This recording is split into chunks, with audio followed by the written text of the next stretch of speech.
I'm Claudia Chan, author, speaker, coach, and champion of the wholeness movement. For over 20 years, I've studied and coached high-achieving people, learning their thoughts and lifestyle patterns. But through their stories and my own journey, I've discovered a profound gap between outward appearances and our inner fulfillment. In the Claudia Chan podcast, my colleague Shannon and I will uncover the invisible epidemic of chronic busyness, endless rumination, or that quiet feeling of unfulfilled potential that many of us bury underneath our accomplishments. You'll learn how to experience the consciousness of each day, transform the pain of hard moments, and discover the alignment that our souls desire. Let's go. Hey, girl. We're back. We are back for another episode. How are ya today? So good. So good. Good. How about you? I'm so glad you didn't move to the West Coast, because I remember when you were in Florida, you were like, maybe I might have to move to the West Coast or Texas or Northeast. I'm like, stay close to me. And so you're just an hour away by plane. Everything happens for a reason. It does. Turns out so perfectly. And that's what happens when you open up your realm of possibilities, that everything just ends up working its way out. It does. And I love the word possibility. I love the word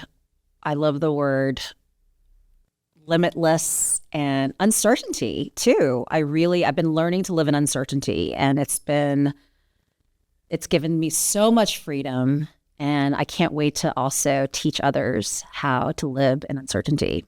Yes. So speaking of which, what are we talking about today? Today, we're talking about the family and the dynamics of family culture, how it's reflective of whole life leadership, all of the different parts of the wheel.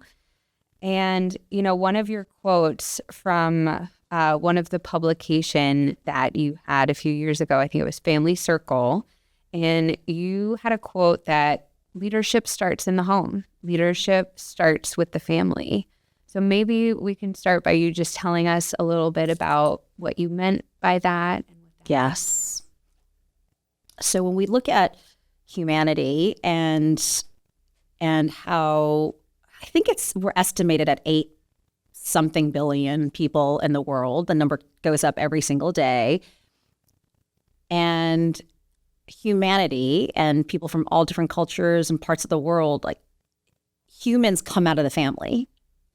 And humans make up the world. And so where are we in the state of family? And we are all products from the family that we come from. Our parents are products from the family that they come from. And of course, our family cultures are also going to be shaped by the time that we're in history and culturally what's relevant. And I know that every generation works so hard, or we hope, if you're lucky, my parents worked really, really hard when they came to America, without college educations and to make a living here and to establish and give so much of themselves to provide education and opportunity for my brother and I. So if you're lucky and blessed, then our parents sacrificed so much to give us what we have. But I think that we've gotten far away from the family and how significant the family is. And so much we think about education and how education shapes us. And really, education starts the day you're born. And so as parents, just as you have, a CEO, a president of a corporation, of an organization, the parents are the leaders of the family. And so really how sacred the day-to-day of family culture and family lifestyle is, to me, needs to really step into the forefront. And we're too busy now, and we've become too detached from how significant that day-to-day culture in the family is. Oh my gosh, there's so much there. There's so much there. There's so much to talk about this. That idea of the first programming that you're exposed to is through your family. Yeah. And it's interesting that when two people come together and even when it's interesting, I've been married now for 15 years ish, or maybe with John for 13 and together for 15, 16. And when I was single, like and meeting him at 30 in my 30s and getting married and having a kid at 40 because I had kids later, but how I think so much of dating culture is like you're lucky if you can find somebody that you're even attracted to and have things in common with, and let alone like forget about like aligning from a values and from an internal perspective. But so much of marriage is it's like two partners coming together and saying, hey, let's create a company together. Let's create an organization together. Let's create, which is basically called the rest of your life. Yes. And we don't realize how important it is to choose to get to really know each other, and how so many couples will spend all this time and money and stress and effort and resources on the wedding itself and who's invited to the wedding and the decorations of the wedding and the menu of the wedding, but not on, wow, how are we going to do life together for the rest of our lives? And do we have the same values? And there is that honeymoon period. There is that, and you're also coming out of scarcity in a way of love because, oh my gosh, finally I found somebody. And, you're just like doubling, tripling down on the fact that, there's sexual chemistry or intimacy or, just that attraction, but yet we lose touch with, we're not given a manual on, no, these are the things that we should also be looking for. So two people coming together, and I think now, like fast forward into having, kids in elementary school, or you have a kid in middle school and one in elementary school, and how, slowing down and really assessing, is this a healthy culture? That we're spending X number of hours within a day shaping our children. What are we modeling? What's coming out of our mouths? Like, what are we saying? What are our habits? Like really assessing whether or not we are creating a healthy culture to raise healthy children. And the future generation, basically, that's going to shape humanity. That is such a aha moment for me when you talk about how leadership starts in the family, and we should treat our lives the way that, for those of us who are in business, whether you're an entrepreneur in corporate, that you manage. And in corporate culture, the leaders will stop and ask themselves, they'll stop to take the time and say, is our culture healthy? Do we have good morale? But do people do that in the family? But we should take the time to assess how your family culture is. I did this leadership graphic on social media, I want to say 2 years ago, and it was typically what happens is kids and job are at the top of the list. It's like, are the kids fed? Are the kids at their sports? Are the kids at school? What's their grades, their enrichment activities? And then it's like my job, like my paycheck. Am I doing what I need to do for my clients, my boss, my team that needs me? And then maybe what comes after that is, I would say, either health, community, and marriage. It's like, or like depending on what, or maybe it's community. I have like a wedding to go to, or I have my best friend's thing to go to, or my church has this event, or kids have a birthday party. It's the social stuff. Mm-hmm. And then maybe, like health and marriage, like what comes, usually those fall to the bottom of the list. And so you've got your leadership team, your personal health and personal well-being, because we put out into the world what's inside of us. Like we create what's inside of us. So if I'm feeling negative or if I'm feeling tired, what I'm going to put out is not going to be the best version of me. And so like the oxygen mask, right? They say, put it on yourself first before you take care of everybody else. And so usually we are, between us and the partner, we're at the bottom. And so that's why, again, we need a reset. on how society is doing work and life and family. And it's got to now revert back to, or for the first time ever, revert to or get to a place where, okay, like what matters the most? Like if you're a Gen Xer, if you are a millennial, if you're Gen Z, how do we create a future? How do we create a new lifestyle, a new definition of success where I actually have the time to slow down and reflect, like, am I okay right now? Like, have I gone to all my doctor's appointments? And I always think of like mind, body health. Like, so there's physically, like, how's my blood work? And when how's my cholesterol levels, or, my cortisol levels, or just getting that blood work with your PCP or your holistic providers. Am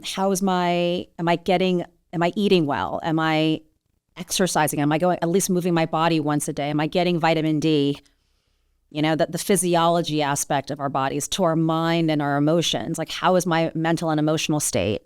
Right. So that is really the mind, body health is really the first leadership priority, as we were talking about in our last episode, of like taking care of ourselves first is not selfish. It's actually so that you can bring your healthier best self to everything else. But then it becomes, okay, who's my partner in life? And obviously, I'm speaking right now to families, to people who are in marriages or in relationships, and that's specifically who we're talking about in this moment. But, how's our relationship? How's our leadership? Hey, CEO. Hey, president. Hey, partner. We're running this thing together called life, as whole life. And they actually say, by the way, when your marriage is good, then that precedes career being good, kids being good, money being good. So you need to be healthy and whole, more whole, to show up as a healthy partner. Yes. And so does your partner. And then you have a more whole and aligned relationship. It's the foundation. It's the foundation. And so this is the original organization that creates humanity and will create our future. Wow. And I would say in this 21st century, I would say up until now, we have been, even from a gender, if you think about the gender equality movement that's been happening for so long. When I started my company, She Global, it was the year before Lean In came out. Sheryl Sandberg's book, Lean In, that talked about the gap of women leadership. And because if you think about humanity, it's made up of men, women, all genders. But not everybody starts off on an equal playing field. And so we have lack of equality. But even in that realm, and I'm circling back all of this to this, is that actually I'm losing my train of thought in this moment. And that's okay. That's okay. That's okay. But yeah, I think that equality and that partnership starts at home. And it doesn't have to mean, oh, you're female and you do this. It doesn't have to mean you're male and you do this. It really is about meaning, wow, what are our diverse skill sets, the diversity we come from, and partnering with each other on caring for all the things that need to be cared for. And that is also going to ebb and flow depending on the season of life you're in. Absolutely. I think a core tenet of what you were saying was the idea that how we show up at home really has a foundational impact on the way that our children view the world. Just like us as individuals also had that same programming set by our parents. And so it has this chain impact through time. Maybe that's where the term generational trauma comes from, with inheriting or receiving that which was passed down, that programming. Exactly. And I think that we're so shaped by the messaging and what we're hearing. But what's interesting as parents is we're often telling our kids what to do and how to be unconsciously. But really, they're learning more from what we're modeling than anything else. What we do versus what we say? Yes. Okay. Like our behavior. So, for example, and this is, again, why it's so important that we really get, like, make the time investment, the money investment, whatever it takes to get healthy inside first, because you could be killing yourself getting your kids perfectly fed with healthy food to every single enrichment activity. They're getting straight A's. They're applying to the best colleges. But when your energy is constantly critical or constantly anxious, they pick up on that. Or you're beating yourself up about something, or you're constantly bickering with, your spouse and their other parent on what's not good enough. Like, they're learning that, oh, my strategy to success is to be anxious. I need to worry. I need to be negative. And that is all unconscious programming that is going into their system, into their nervous system. And so, again, it goes back down to the grades, the activities, like all those things to me are almost superficial and external. What matters more is, are they experiencing peace? Are they experiencing calm? Are they experiencing confidence? Are they experiencing connection? When a tragedy happens or a negative event happens, are they seeing you? How are they seeing you manage yourself? How are they seeing you regulate yourself? So, again, it goes back down to forget about what they're hearing. Like, what are they experiencing also? Are you chronically anxious? Are you always focused on control? Are you always not able to be present? So those are the silent little invisible killers, I think, of culture. And it is sheer insanity how much it takes to raise a family. Yes. And it's out of control. I mean, we just had Valentine's Day, and I feel like Christmas was yesterday. Christmas was yesterday, and if you just even think about a holiday in and of itself, there's just so many components to it. But my son, who is in third grade, randomly was so concerned about the little gift exchange that you do on Valentine's Day. When I think it's like up to, I think you stop it at middle school, maybe. I don't know. Yeah, we didn't have it in middle school. So he was so concerned because I got, a candy. I don't know if it's like Skittles or whatever, lollipops, where you can just write like the to and the from message. Mm-hmm. But instead, he called me from John's phone and was like, "Mommy, I need a whole goodie bag. I need a whole goodie bag of stuff." And I was like, "You need a goodie bag? Since when did we go from one candy to a goodie bag of candy?" But I realized his love language, like what he loves giving gifts. That's actually the love language that he loves the most. He loves receiving gifts and he loves giving gifts. He's a very generous kid. And I was supposed to go, I think, get a workout in or something, but I actually just skipped it to do this for him. It was the next day. I'm typically pretty last minute. And we had to bring in the gifts for the next day. And I just called John and I go, let's not miss out on this moment. Jackson he cares so much about giving gifts.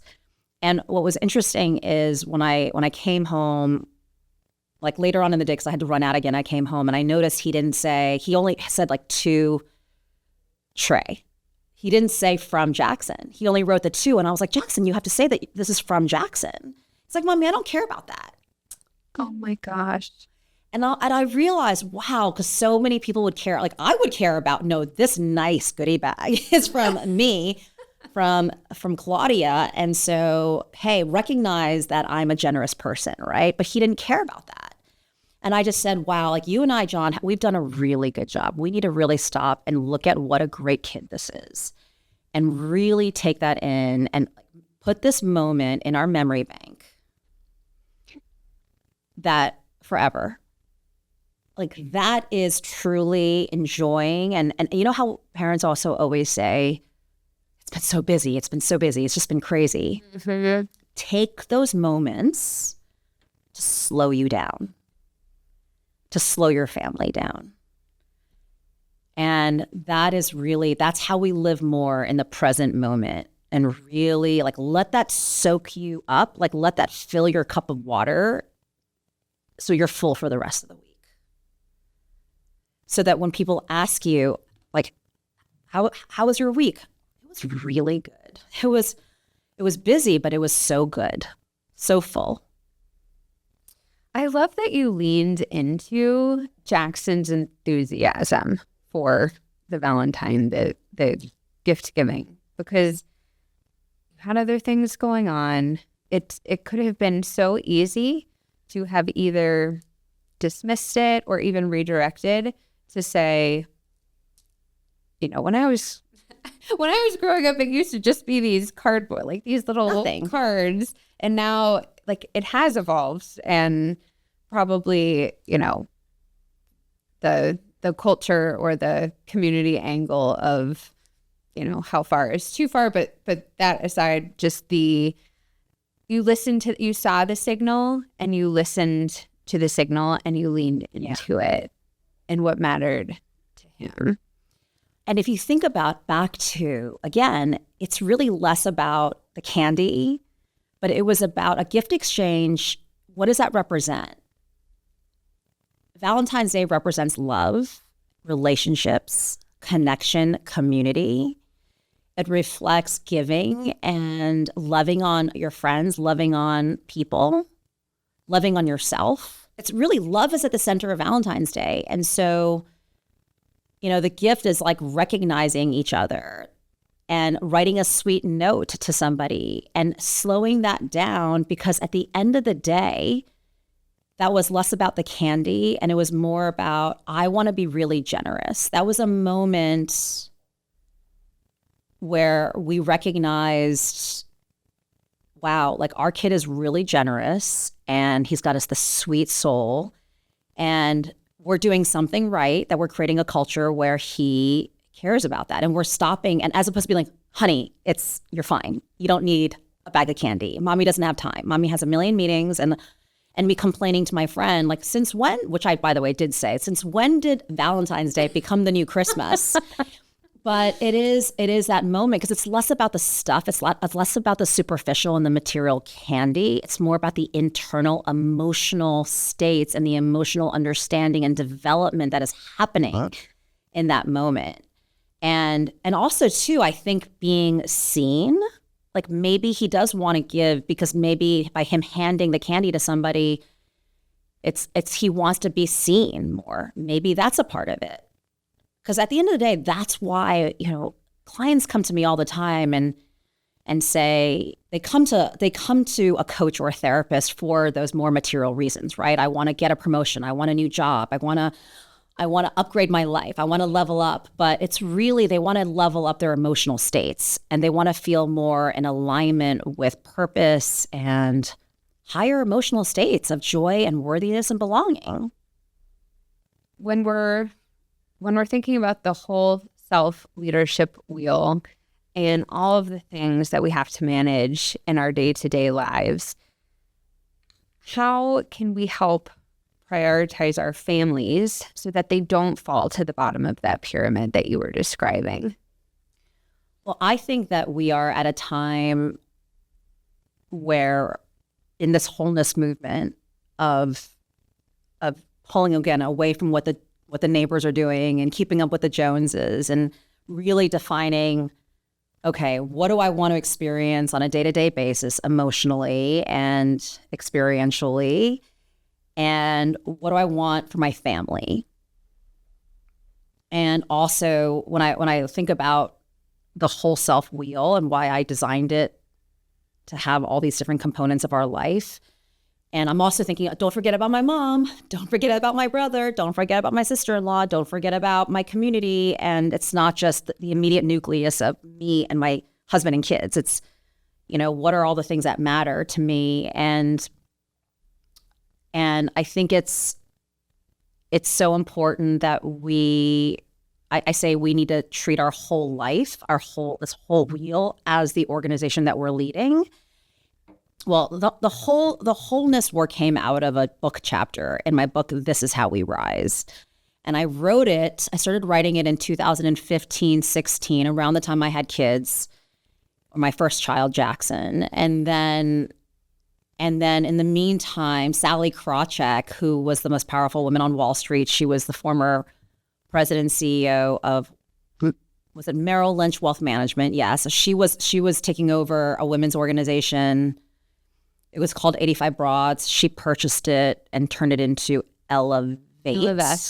Well, yeah, there's Elevate Network, which is the professional women's network. And then she launched Elevest as to help women with their financial relationship with money and teach women how to invest in the market.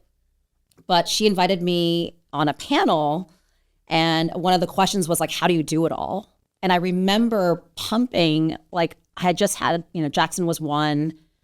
And I remember he was still a baby. And I remember thinking, we have to treat our whole life as the organization that we're leading. And that's when I created the whole life org chart. And it looks like an org chart, but it starts off with like mental, physical, emotional health as the top, like that's the first department. And then it had family and marriage, and it had children and community and work and career and money. And so that's sort of how it first started, was whole life leadership. And because there was a lot of talk, especially in the in the last decade and a half, on work-life balance and how it doesn't really exist.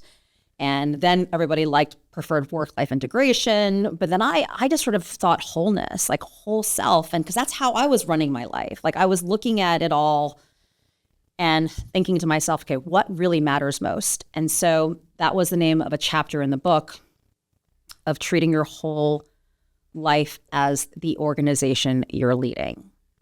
And I was always a businesswoman. Like I was always an entrepreneur, and I would think about business, and that was my way of organizing my own life.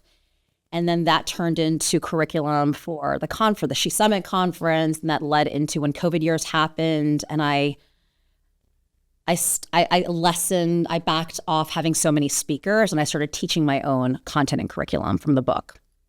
But then I just felt something was missing, because I'm like, whole life, it just makes it seem, again, everything that I need to do outside of my life, like kids' lunches, to kids or whatever, the food that they're eating, to the nanny schedule, to, I don't know, holidays, vacations, housekeeping, laundry. It felt more, not superficial, but it felt more like, oh, I'm like managing my whole life. It just felt like things outside of me, versus whole self is things that are a part of me. Like I'm like, I need to change it to whole self, because it's really about all of me, the invisible parts of me, the potential, the dreams, the anxiety, the multi dimensions that make up human beings. Like we are full of so many different, there's a universe inside of us, and is all of me being seen? And am I aware? Am I serving all parts of me? Yeah, there's a part of me that wants to be a mother. There's a part of me that is a daughter. There's a part of me that is a wife. There's a part of me that is a friend. There's a part of me that is a believer in faith. There's a part of me that wants to create these things, and like that is there's a different definition from whole self leadership. Am I leading my whole self and all the things that are unconscious in me? Am I healing what needs to be healed in me and keeps on not working? And versus like whole life meant more about like these external parts of me. Today, it's not even just the parents who are overscheduled, the parents that have the meetings, they're juggling the social calendar, they're juggling their obligations, the house, the whole management of all of those things.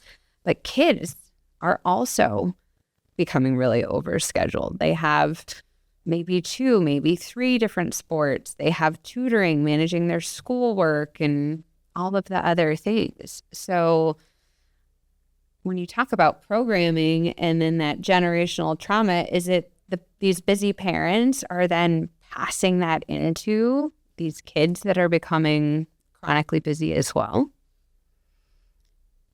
Yeah, it's interesting because we want to give our kids opportunity. I think every generation feels that we have more opportunity. Our parents worked so hard for us so that we can give to our children what we didn't get or give more of it.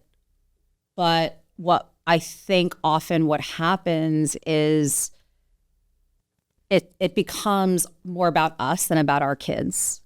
Mm. And it's like, I think that, oh, my kid also needs to do piano. And my 8-year-old daughter used to love gymnastics, but now she's really into soccer. But should I just still keep the gymnastics going for her ability to, I don't know, stay agile or flexible?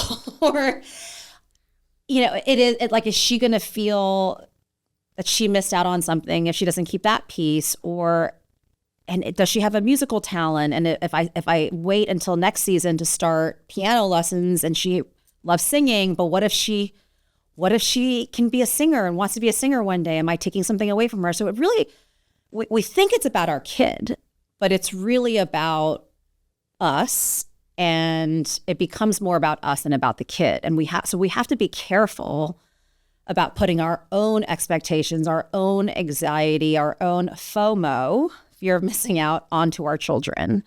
Because really, they're their own separate soul and spirit. And because it's going to become less about giving them the opportunity to discover themselves and more about keeping up with now your expectations or your Joneses. Mm-hmm.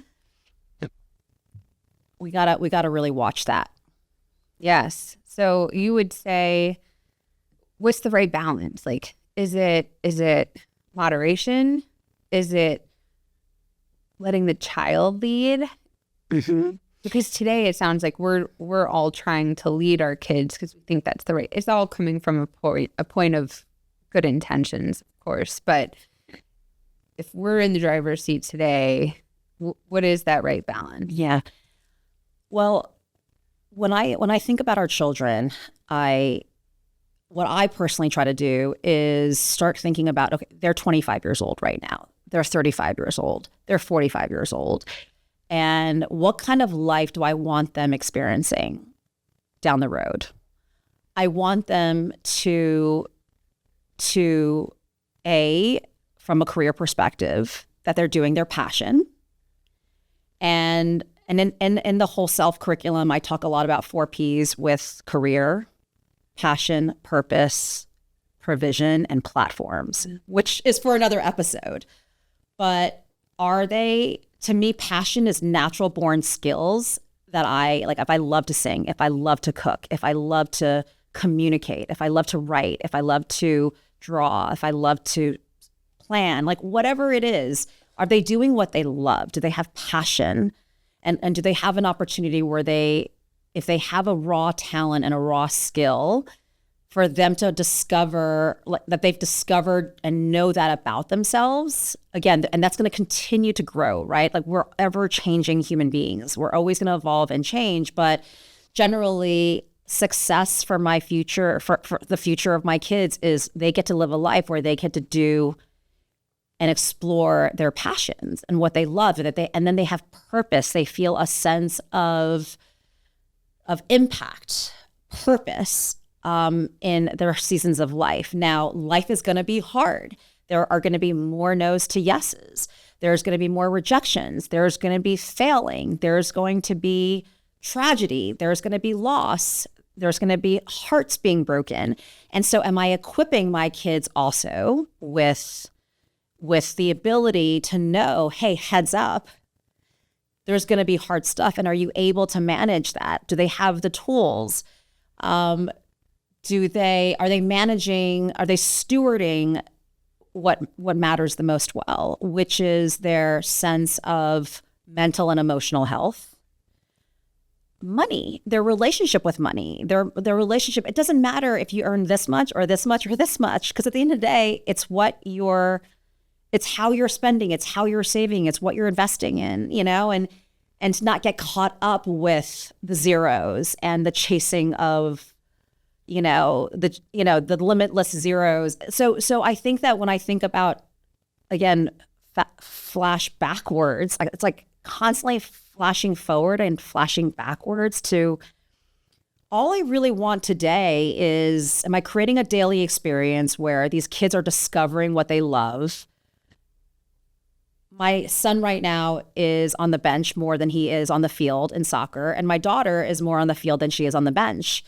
But, how am I coaching the bench? How am I coaching the time on the bench, right, with him? And or when we're consistently losing as a team or we're winning as a team, like how are we handling those hard moments? So again, I think it's less is more.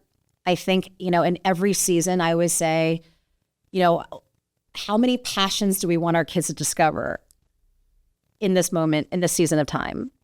Are their grades generally okay enough? How are their social relationships? How are their extracurricular passions? And so you're almost, I look at the whole self wheel and all the different departments of like health and community and work. And you almost just want to look at their whole self wheel and just say, do they have enough? And are they balanced? And is it enough for us so that, they're generally balanced in the things that need to be checked, but are we also balanced as parents so that we're not so busy chauffeuring them to every activity that we're fighting all the time. And it doesn't matter how great their lifestyle is when your parents are empty and killing each other. Yes. If that makes sense. So I guess the answer to the question is make sure things are balanced. Fast forward to think about like, okay, what's really going to matter in the moments to help design what matters now. Absolutely. It's that focus on the experience, on the how they're feeling, how they're experiencing versus the what. It sounds like the what isn't what matters at the end of the day. Exactly. It is more about the internal experience of, can they manage disappointments? It's how are they imagining growth and possibility for themselves? I was talking to the owner of our soccer team, and he was saying to me, it's incredible because we were talking about how often kids play because, in second and third grade at this level, they oftentimes play everybody. Even, you've got like, they try to play everybody equally because he's like, you don't know that kid that is not strong in the sport. A year or two, they can leap forward. Sure. And so just because you're failing doesn't mean you're not going to leap forward. And so it is keeping space, giving breath to the possibility and to how good it can be and to where can this go? I have no idea. And constantly keeping those things open. But again, all these, it's checking the boxes of what matters is that, okay, are my kids having a balanced amount of time of rest, of playtime, independent playtime, of seeing their friends, of making sure that they're showing up at school, and are the work ethics, managing disappointment, managing bullying or a friend that was your BFF but now doesn't really talk to you. Like, how are we managing those things and managing at the same time us as parents? Because that's what I look for. And really the answer in all of that is less is more. Less is more time for spontaneity and doing nothing. Because really doing nothing is resting. It's It's time to reflect. It's time to snuggle. It's time to connect. And we need to decompress all the busyness that's been happening. Oh. So I would say less is more, and more connection. Like find the time, balance out connection time, which is the conversation, which is the relaxed hanging out, which is playing Uno, which is throwing the ball in the backyard, which is talking and having conversation when you're driving your kids somewhere, over the operations and the constant transacting, which is I'm doing the dishes. You're going to bed in half an hour, but I'm going to do the dishes instead of hanging out on the couch with you. And so as much as we can slow down, less is more, and not worry about having to fill our schedule up with a million things. Yes, I love that. I love that so much. And that's a shift for a lot of families. A lot of families are not in that mode of intentionality and slowness. The less is more. Well, and there's this chronic fear of missing out, of like, oh, but I have this limited opportunity, and the kids have to play piano at this age because when they're older, or take Spanish or learn another language. And I think that, again, you're chasing this perfectionism. And that's really about you. That's really more about you, because maybe you didn't have that growing up. And fine, just pick your battles. And for me, I would love for them to learn Chinese. If that was one, then just stick to that one. But at a certain point, they might say, Mom, I don't want to do Chinese lessons anymore. And this is really more about you than it is about me. So I think the main thing is we're not here to produce children that we're controlling, shaping, and forming. It's more that they're their own souls, and to create the environments and to create the opportunities and be there for them and coach them and help them, motivate them to dream bigger and catch them when they're falling, give them tools to get back up. And instead of trying to create this perfect thing where they're doing everything and they're not missing out on something, because that's more about you than it is about them. Absolutely. Wow. And we're really going to be wiring more anxiety in them than we are, and never being enough or never catching up than we are you're okay as you are. Yes. I'm really resonating with that idea of the generational the programming that you had, like when you said I can see traits, or I can see things that I do or that my husband does that show up in the kids, and how that may be a flag for people to notice for the first time. You may not notice it in yourself, but when your partner says, oh, that's just like you, they get it from their father, or they get it from their mother, it's the clear evidence that that's been passed along. And you said something really important that made me think about the dynamics of what, again, the leadership team is saying, like mom and dad or the parents. And when you're so busy, you don't have time for each other. You miss each other on the way out the door. One person's driving a kid here, the other person's driving a kid there, and jumping on a plane, for work or whatever it is. And those little comments, those little, like, oh, the dishes I thought it was your turn to do the dishes. No, it's your turn to do I just cleaned up the entire bedroom upstairs, or those little things that, or being like, oh, the house is a mess, or we're always late. Why are we always late? And that additional 5 cents or 2 cents that you add to something, or that complaint that we make. And again, those are all those little critics. By the way, they say that out of the 60,000 thoughts we have a day, that 80% tends to default being more negative. Mm.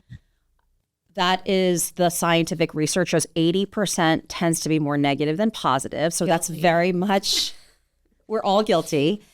And 90% is repetitive from the day before.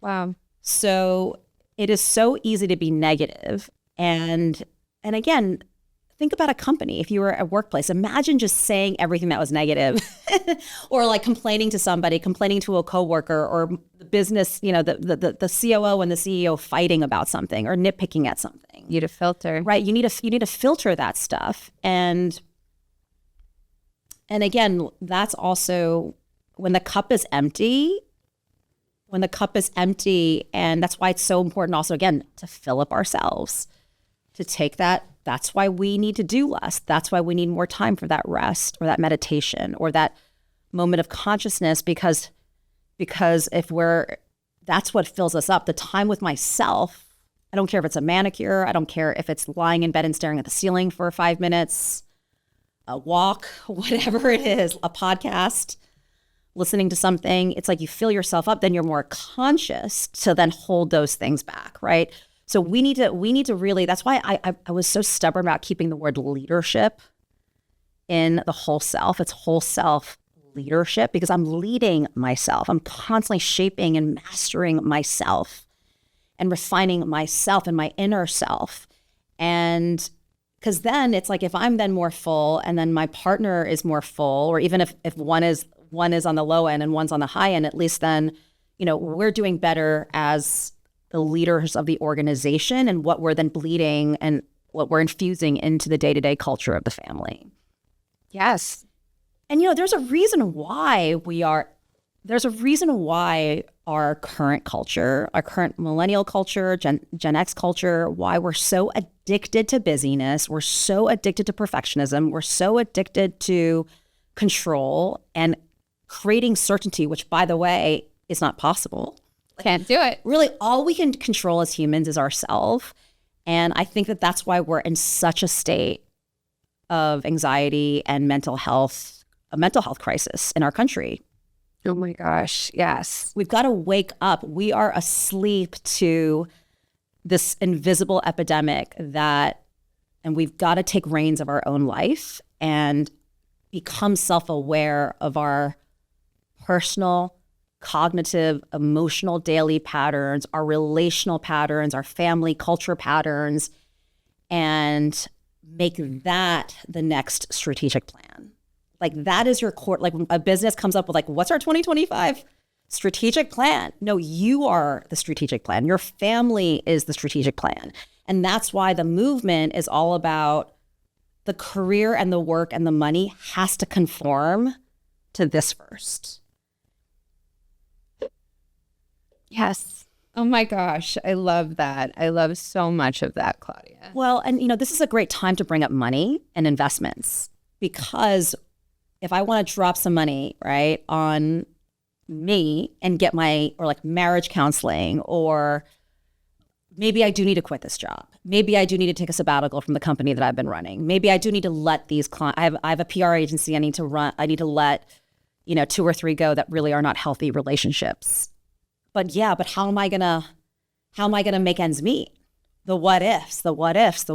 And that's where maybe I do need to take out some money on my home or something, and a home equity line, or all my clients fall into such different scenarios, and it's so creative, like what people do to take that sabbatical. But you have to think of it as you can either live in a paradigm where you're waking up in a paradigm that just repeats itself over and over again to maintain this income / identity, job, work that continues, but you have that job and income to take care of the family, to take care of you, and to ideally create the best life possible, or a better life.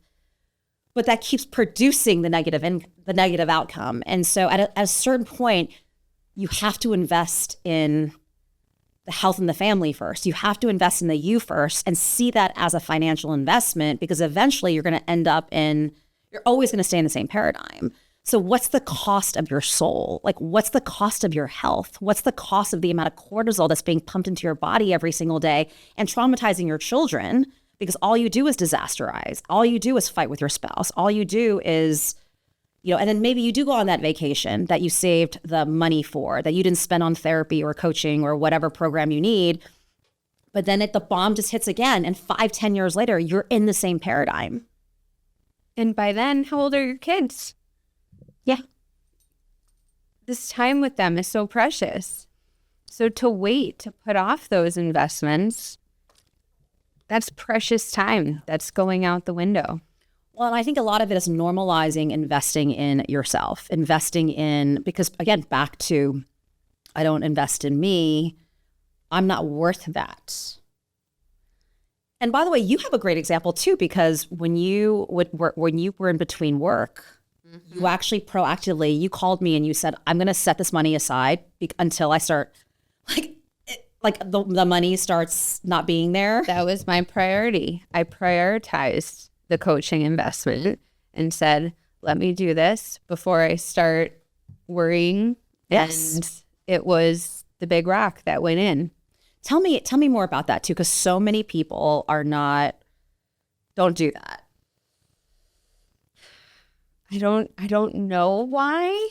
I couldn't tell you why, but I knew, I guess it's one of those weird, maybe not rational decisions, but it was maybe an emotional decision of, I know that at some point I could be worried about money. And so I want to do this now. Yeah. I want to make this investment before that starts, becoming an issue.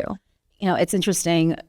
Oftentimes when people might leave a job or lose a job or their business goes under or something, you think, oh gosh, I got to go into hoarding, and I got to go into saving, and how much money do we have? And yeah, we need to do all of those things. And one of the first things that we did in our work, and what I do with folks that are in this career change where they're not getting that consistent income for a while, is I have you do a P&L of okay, what's your monthly burn? It was a P&L in hindsight. Yeah. Oh my gosh. Yeah. What does it take to run the family for 3 months, 6 months? And how many months do you have?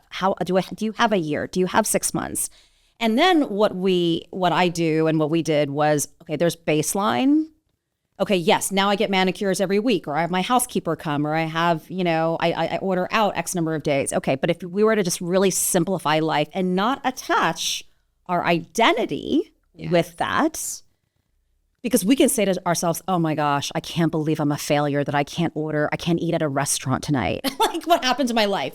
It's so easy to go there. But instead it is, no, I'm going to actually invest money in hiring a coach, working on me as the core entity, and that is worth the investment. And I'm going to simplify and those other parts of my life because what can come out of that is you are what you should invest in, because you are the limitless possibility. You are the entity that's going to go out there and either create something or go work for something or lead something that is going to bring in all the possibility.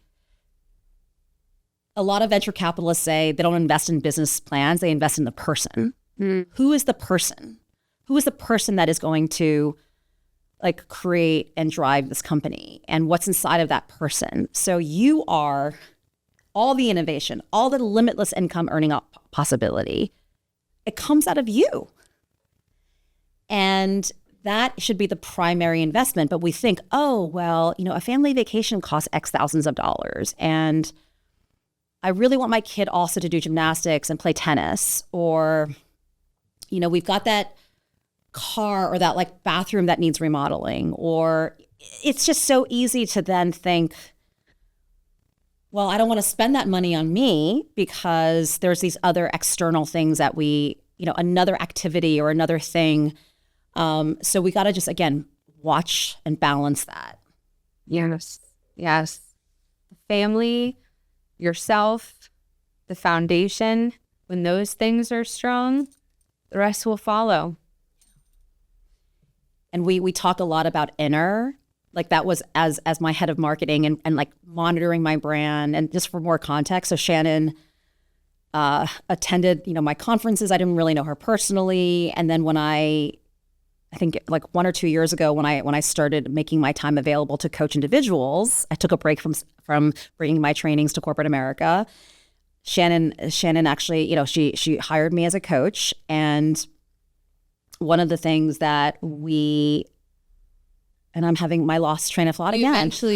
We eventually transitioned from me coaching with you. Oh, that's right, to marketing. Thank you. Yes. To also by the way, this is for anybody listening to this show. As I turn 50 this year, I talk about perimenopause and how it is real.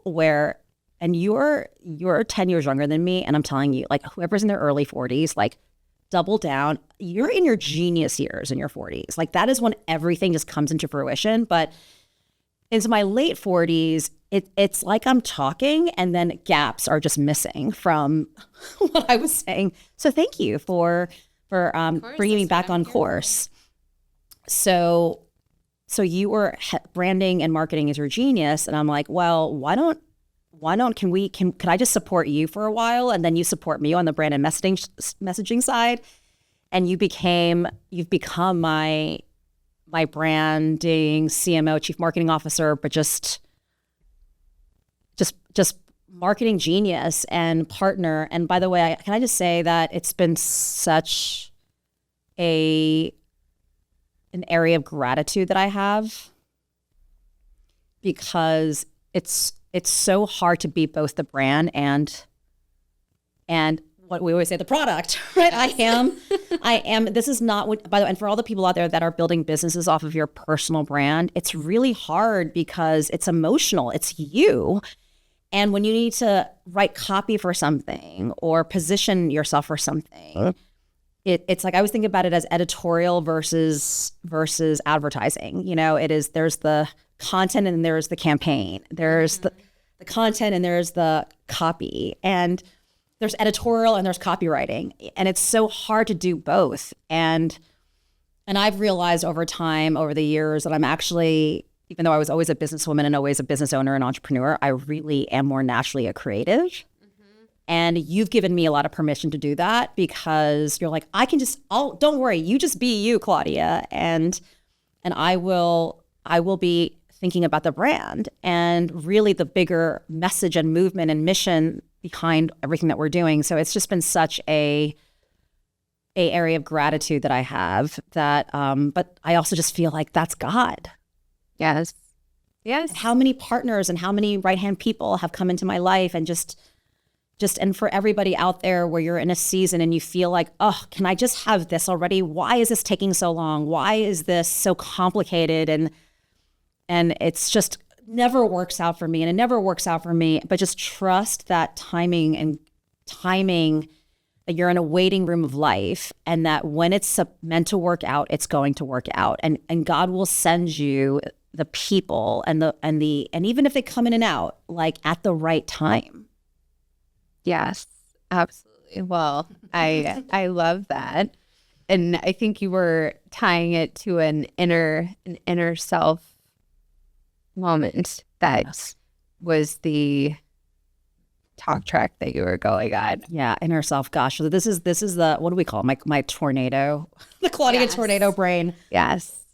Yeah, because we're talking about the value of the power of the family and how we're so detached. We're working so hard for the family. We're working so hard to provide, and we're working so hard to give the best to our kids and, for their futures. And meanwhile, the hurricane or the tornado or the storm that we get pulled into, the busyness of keeping up with everything, we get further and further away from really caring for the culture of the family. And really, again, that starts with us.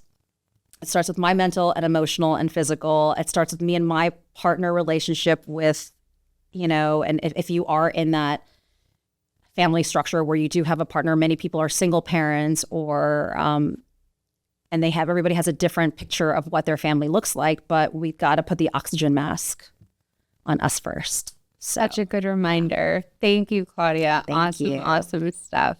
so good.